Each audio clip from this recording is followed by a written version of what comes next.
Hello, Kenku. Yeah, so we're breaking format a little bit today. Typically, I pre-script a SendingKenku, a GM journal, and then record it, edit it, go out, get the footage for it.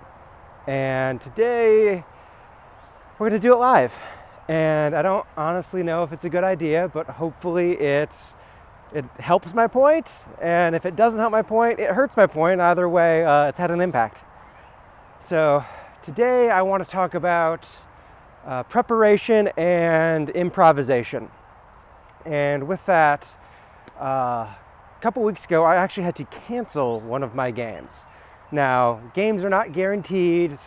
I have sometimes groups that skip, campaigns that miss a few more games than others, and it just kind of happens. And with that, I don't like canceling games. It's not a good thing, but sometimes it has to happen. And earlier this month, the game that I had to cancel is actually the game that I've had to cancel the most over the last 2 years. And with that, I went back, I calculated it out, and found out that about 5% of that campaign, that group sessions, have needed to be canceled on my end. Sometimes we agree as a group that certain days just aren't good. Sometimes we agree that like an upcoming holiday or something. I'm not counting that in the 5%. It's just 5% of games that should have happened, and then I agreed that I guess agreed is the wrong word. Improv. But I decided that it would be a very bad idea to hold the game. Sometimes that's because I had a family emergency that I had to go help with or take care of. Just a couple of different reasons. But this month, the cancellation was actually because I was not prepared.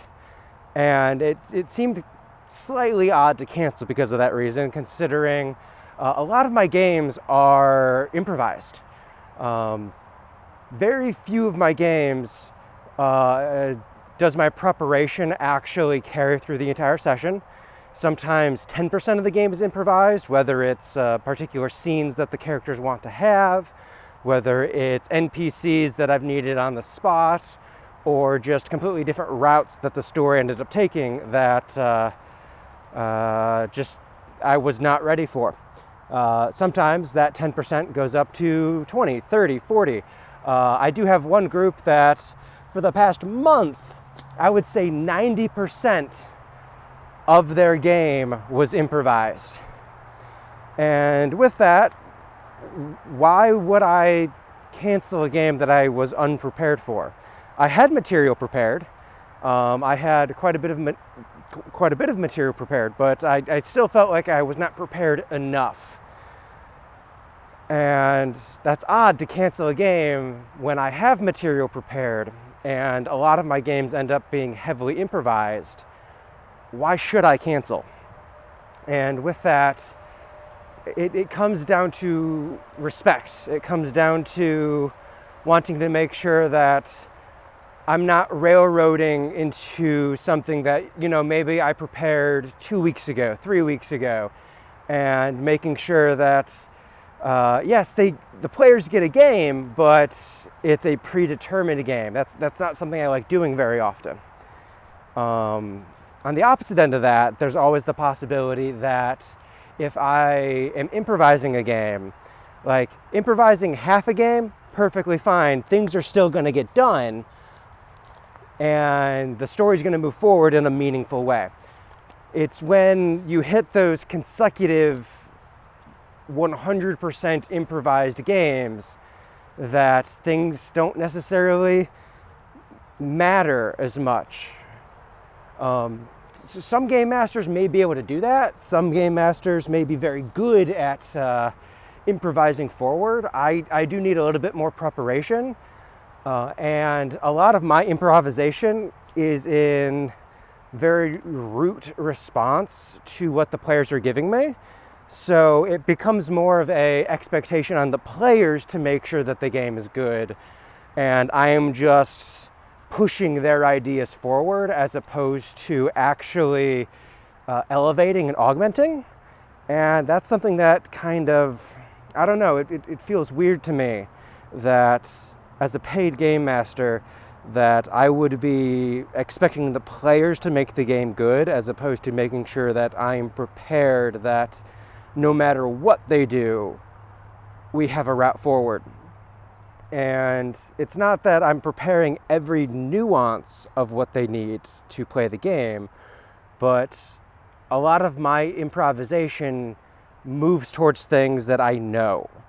And even if we're going completely off book, it is whether my world space preparation or my preparation in terms of knowing the next massive plot points that are coming up and kind of how they're going to function in the greater story, that allows me to improvise forward to meaningful points as opposed to, you know, spending 6-8 months working towards multiple consecutive goals and allowing a completely improvised session to happen that is just going to derail away from what the players are expecting and the players are wanting, simply because I was flying off the seat of my pants.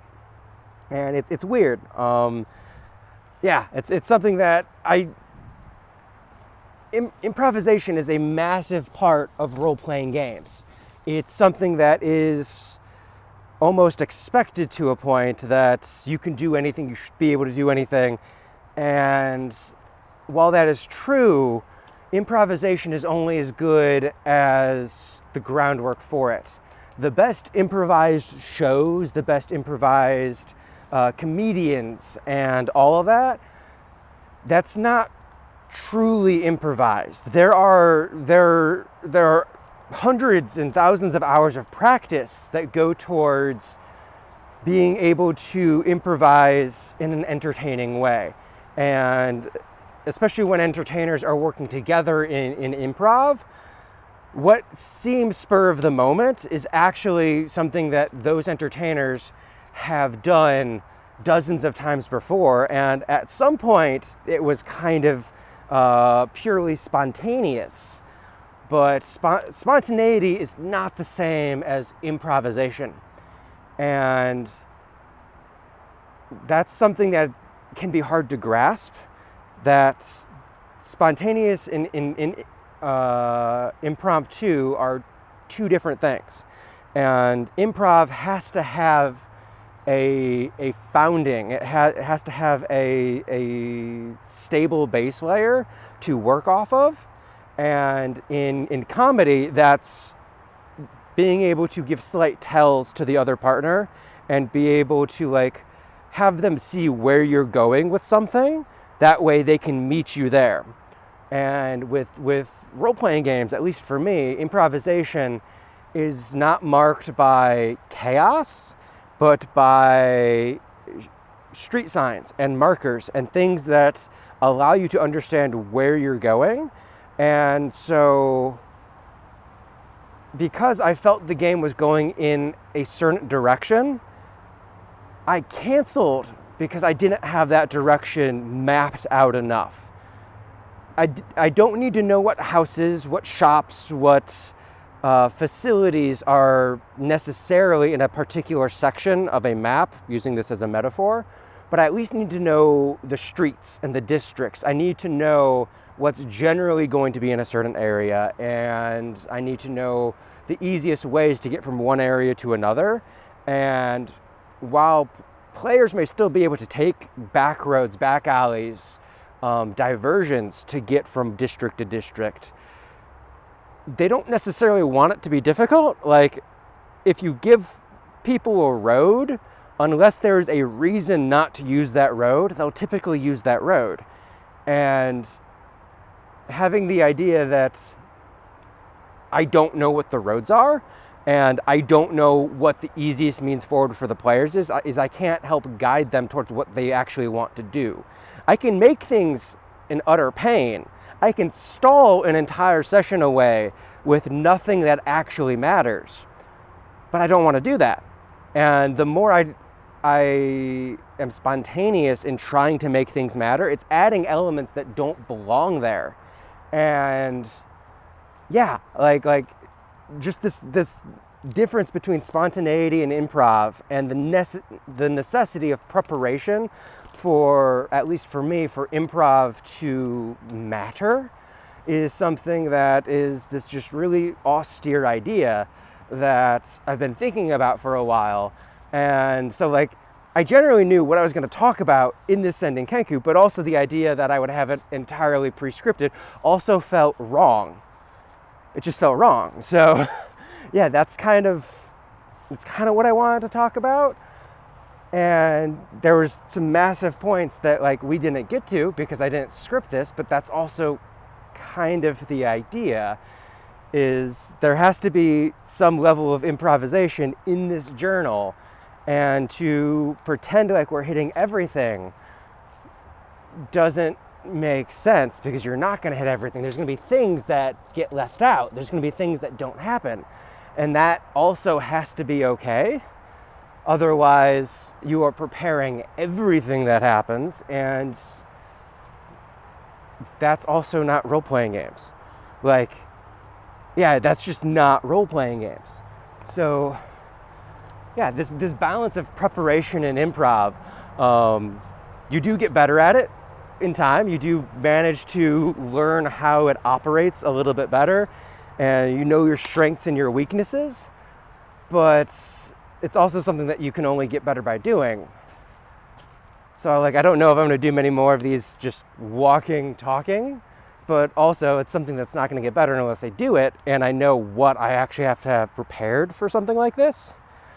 So yeah, this is typically where I do the sending of the SendingKenku, and that's something that with a 25-word limit on sending and the desire to hit 25 words exactly on all of these, I'm not improvising that. I did prepare a little bit for this video, and while I'm missing some of the bigger points that I maybe want to make, maybe we'll make future videos on that. Ideas of equilibrium is death, and if you let things peter out in entropy. Anyways, that's something else. We have to finish this improvised video, and with that we need our sending. So this is my SendingKenku. However well it comes out, you get one take. So yeah, this is my SendingKenku. Just because everything can be okay if you do nothing doesn't mean you should. Prepare for what you want and work with what you get.